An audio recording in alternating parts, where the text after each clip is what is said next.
Hello दोस्तों, मेरा नाम है नेहा गुप्ता। मैं आप सभी के लिए एक ऐसी वीडियो लाई हूँ जिसे सुन के आप सच में बहुत इमोशनल हो जाएंगे। तो आइए शुरू करते हैं।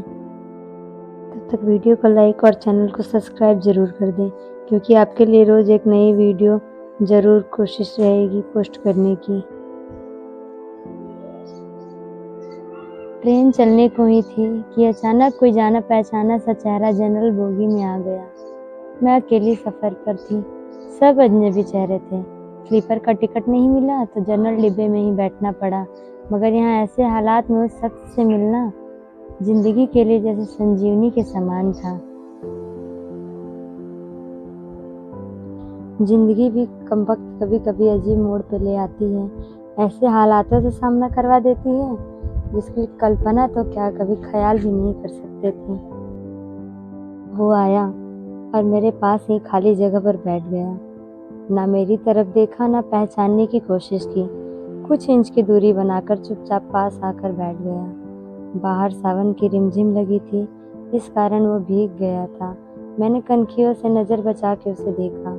उम्र के इस मोड़ पर भी कमबख्त वैसा का वैसा ही था। आज कुछ भारी हो गया था, मगर हाँ, इतना ज़्यादा भी नहीं। फिर उसने जेब से चश्मा निकाला और मोबाइल में लग गया।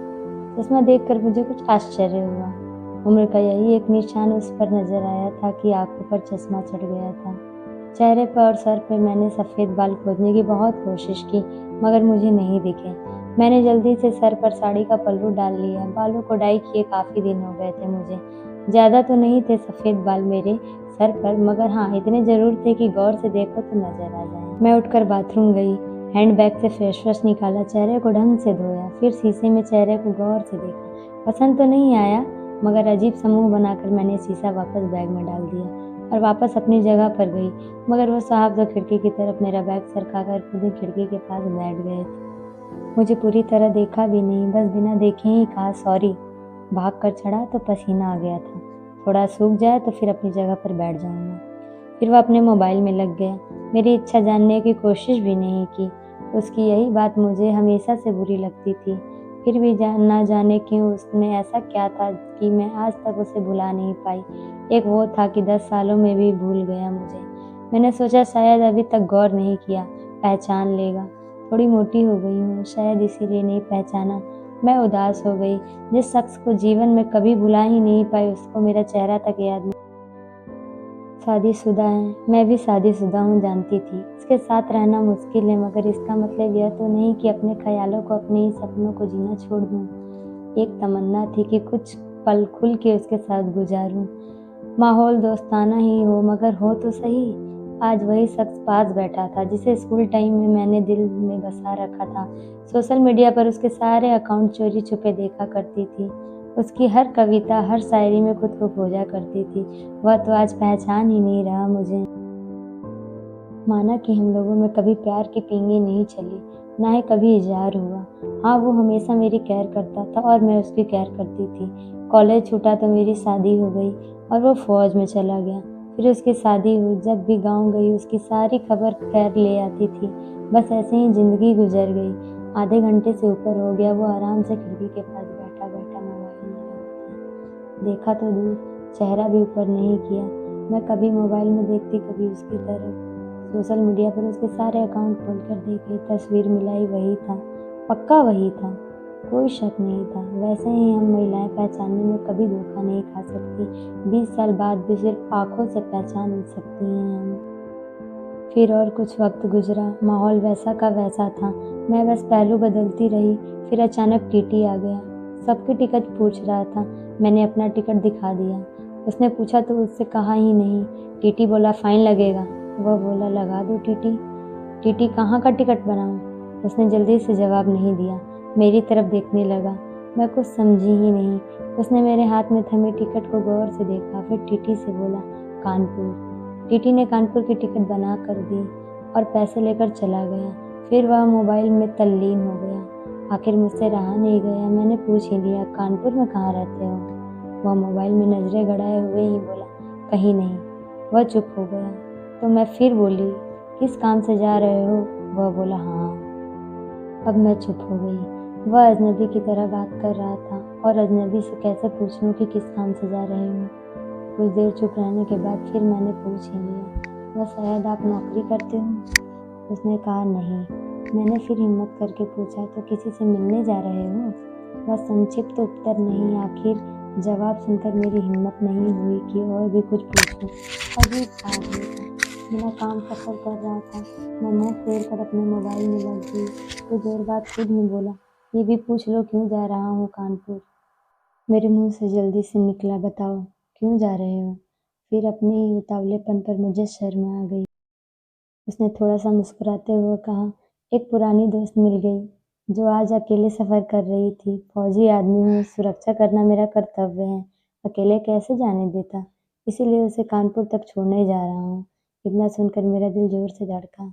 नॉर्मल नहीं रह सकी मैं, मगर मन में भावों को दबाने का असफल प्रयत्न करते हुए मेरी हिम्मत करके फिर पूछा, कहाँ है वो दोस्त। कमबख्त फिर मुस्कुराता हुआ बोला, यहीं मेरे पास बैठी है ना। इतना सुनकर मैंने सब कुछ समझ में आ गया कि क्यों उससे टिकट नहीं लिया, क्योंकि उससे तो पता ही नहीं था मैं जा कहाँ रही हूँ। सिर्फ और सिर्फ मेरे लिए वह दिल्ली से कानपुर का सफ़र कर रहा था। जानकर इतनी खुशी मिली कि आंखों में आंसू आ गए। दिल के भीतर एक गोला सा बन गया था और फट गया। परिणाम में आंखें तो भीगनी ही थी। बोला, रो क्यों रही हो। मैं बस इतना ही कह पाई, तुम मर्द हो नहीं समझ सकते। वह बोला, क्योंकि थोड़ा बहुत लिख लेता हूँ, इसीलिए एक कवि और लेखक भी हूँ, सब समझ सकता हूँ। मैंने खुद को संभालते हुए कहा, शुक्रिया मुझे पहचानने के लिए और मेरे लिए इतना टाइम निकालने के लिए। वह बोला, प्लेटफॉर्म पर अकेली घूम रही थी, कोई साथ नहीं दिखा तो आना पड़ा। कल ही रक्षाबंधन था, इसीलिए बहुत भीड़ है। तुमको यूँ अकेला सफ़र नहीं करना चाहिए। क्या करती, उनको छुट्टी नहीं मिल रही थी और भाई यहाँ दिल्ली में आकर बस गए हैं। राखी बांधने तो आना ही था। मैंने मजबूरी बताई, ऐसे भाइयों को राखी बांधने आई हो जिनको ये भी फिक्र नहीं कि बहन इतना लंबा सफ़र अकेले तय कैसे करेगी। भाई शादी के बाद भाई रहे ही नहीं, भाभीयों के हो गए हैं। मम्मी पापा भी नहीं रहे। यह कहकर उदास हो गई। फिर वह बोला, तो पति को तो समझना चाहिए, उनकी बहुत बिजी लाइफ में है, ज़्यादा डिस्टर्ब नहीं करती। और आजकल इतना खतरा नहीं रहा, कर लेती हूँ मैं अकेले सफ़र। कुछ अपनी सुनाओ, कैसे हो। अच्छा हूँ, कट रही है ज़िंदगी।